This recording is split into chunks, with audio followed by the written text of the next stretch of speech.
You guys have heard of Black Friday. It's the day after Thanksgiving. You go out to all the stores, there's sales, you buy up a bunch of stuff. But have you heard of Black-owned Business Friday? If not, it's most definitely a thing, so let's talk about it. Yeah, you better. Yeah, you better.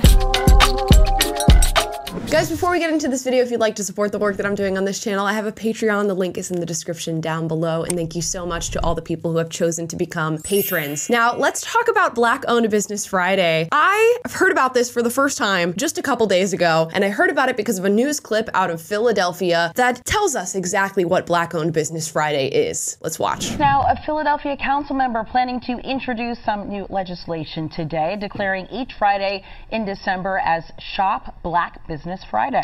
The resolution aims to encourage shoppers to support Black-owned businesses in the city. CBS News Philadelphia reporter Waukesha Bailey is live at Arterial Coffee Shop in Powelton Village, one of the businesses hoping to benefit. Good morning, Waukesha.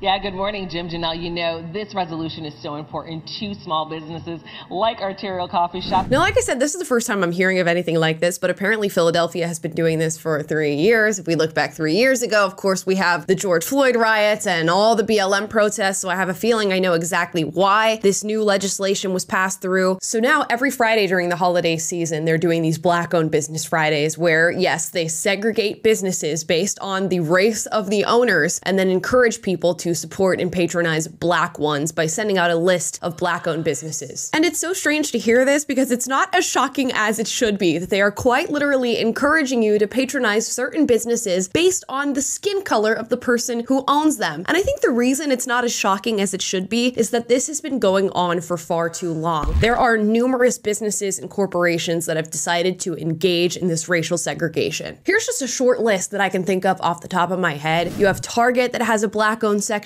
Uber Eats that does Black-owned restaurants, Hulu does Black stories alongside Netflix, and Spotify has a segregated section for Black artists and Black music. And I'm sure you guys have your own examples of this happening for you in different companies that you see doing exactly this. And typically we find this relegated to something like Black History Month, where every single company tries to virtue signal with its own Black section and let you know that they support Black people. But now it's becoming an all year round event. And it's so interesting that this is packaged as something that's going to like spread holiday cheer to people. I can't think of anything worse for holiday cheer than racial segregation. Like, imagine hearing a Christmas story where Santa Claus comes to visit your town, but he stops at all the Black kid houses first. Does that sound right to you? That is essentially what they're advocating for with this Black-owned Business Friday. If you are going to go and give your money out as a consumer to buy a product, it doesn't matter the worth of that product, doesn't matter the quality of that product. What matters is the skin color of the person behind the product. Make it make sense. We all know that old adage that comes up every holiday season: peace on earth and goodwill toward Black men. He's making a list. He's checking it twice. He's gonna find out who's Black and who's white.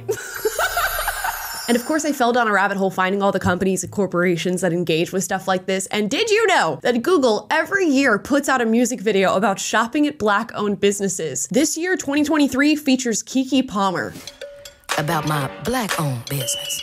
I can't show you the whole thing because I don't want to get copyright claimed, but go check out that video. Guys, it's insane. And of course, you can't see the like to dislike ratio on these videos anymore, but it only has 2.4 thousand likes, even though it has 2.3 million views. So I can only imagine what the dislike ratio looks like on that. And of course, if you want to scroll down into the comments, they're turned off for obvious reasons. Those obvious reasons being that people are sort of over racism at this point, even if Keke Palmer is the one peddling it to them. And you have to wonder, are they going to do this for other races? Are they going to do a Latino-owned business Monday or a Asian-owned business Tuesday? It seems like that's their intention. Black-owned businesses, Asian-owned businesses, Latino-owned businesses. But you know what we're most definitely not going to get? A white-owned business Wednesday. And you know why? There would be protests, strongly worded letters, riots, lawsuits if you decided to do a white-owned business Wednesday. And it's because it's unacceptable when you do it for white people. And if it's unacceptable when you do it for white people, you have to ask yourself why. It's probably because it would be unacceptable to do it for any other race? It's probably because it flies in the face of a value that we should all have, and that's the value of equality. You know, the one where we give everybody equal opportunity to chase their goals, to have a business, to have that business supported. Instead, we've traded out that future for equity, where we take certain groups of people and elevate their message or their business or their artistry above others. And you have to ask yourself, why do we do this? And of course, there's the basic answer of the history of this country, and now Black people deserve a leg up because of what happened to them. But at what point does that stop? At what point have we evened the playing field? And can we go back to normal where we do treat everybody equal and we don't feel the need to show pity to a certain group of people? And that is exactly what it is. It's pity. You would not do this for a group of people that you did not feel bad for. And that's exactly how we treat Black people in this country for some reason. We think they need a leg up. We think they need a boost. We think their businesses cannot survive if we don't institute rules like Black-owned Business Fridays or put Black categories on our apps like Spotify, Uber Eats, Target, all these different corporations. The gag is, we view them as lesser. And while they package this as a response to prior discrimination that happened in this country, it is in fact exactly that, discrimination on the basis of race. Are we moving ourselves out of segregation or simply choosing to adopt a new form? And if we are going to admit that we are simply adopting a new form of segregation, at what point does it turn back around on us? At what point have we elevated Black artists and creators and business owners to the extent that they now have an unfair advantage over everybody else? I'd argue that that happened long ago. But for those of you who agree with policies like this, at what point do we stop them? Whenever you decide to discriminate on the basis of something as trivial as race, you are getting rid of